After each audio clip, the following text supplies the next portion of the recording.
الحمدللہ رب العالمین والصلاة والسلام علی سید الانبیاء والمرسلین۔ بسم اللہ الرحمن الرحیم۔ جو رزق تیرے مقدر میں ہے تجھے مل کے رہے گا۔ حکایات رومی رحمۃ اللہ تعالی علیہ سے ایک حکایت۔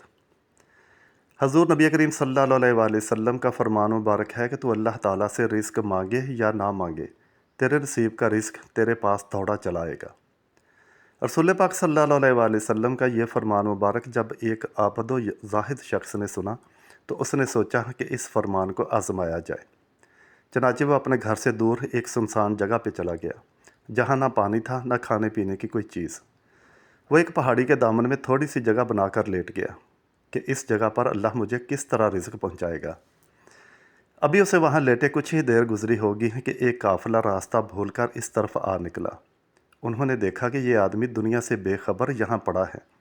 انہیں بہت حیرانی ہوئی کہ اس بندے کو کسی جانور کا خوف بھی نہیں، معلوم نہیں زندہ بھی ہے یا نہیں۔ قافلے میں سے آدمی نے آ کر اسے ہلایا جلایا لیکن وہ جان بوجھ کر نہ اٹھا۔ اس کی حالت دیکھ کر قافلے والوں کو اس پر ترس آیا۔ وہ سمجھے کہ یہاں پر کافی دنوں سے بھوکا پیاسا پڑا ہوا ہے اور کمزوری کی وجہ سے اس کا یہ حال ہے۔ انہوں نے اس کے کھانے کا انتظام کیا اور نوالے بنا بنا کر اس کے منہ میں ڈالنے کی کوشش کی، لیکن اس نے اپنے منہ کو زور سے بند کر لیا۔ قافلے والوں میں سے کھلانے کی ناکام کوشش کرتے رہے۔ وہ سمجھا کہ بھوک کی وجہ سے یہ موت کے منہ میں جا رہا ہے۔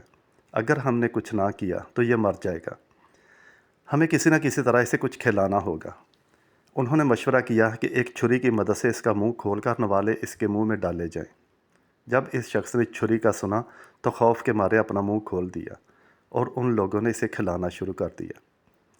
اس شخص نے اپنے دل میں سوچا کہ اے دل، اگرچہ میں اپنے جسم کو بے جان کیے لیٹا ہوں مگر حقیقت تو تجھ پہ ظاہر ہو گئی۔ دل نے جواب دیا کہ ہاں، میں نے یہ آزمائش فقط اس لیے کروائی تھی تو کبھی توکل سے منہ نہ موڑے۔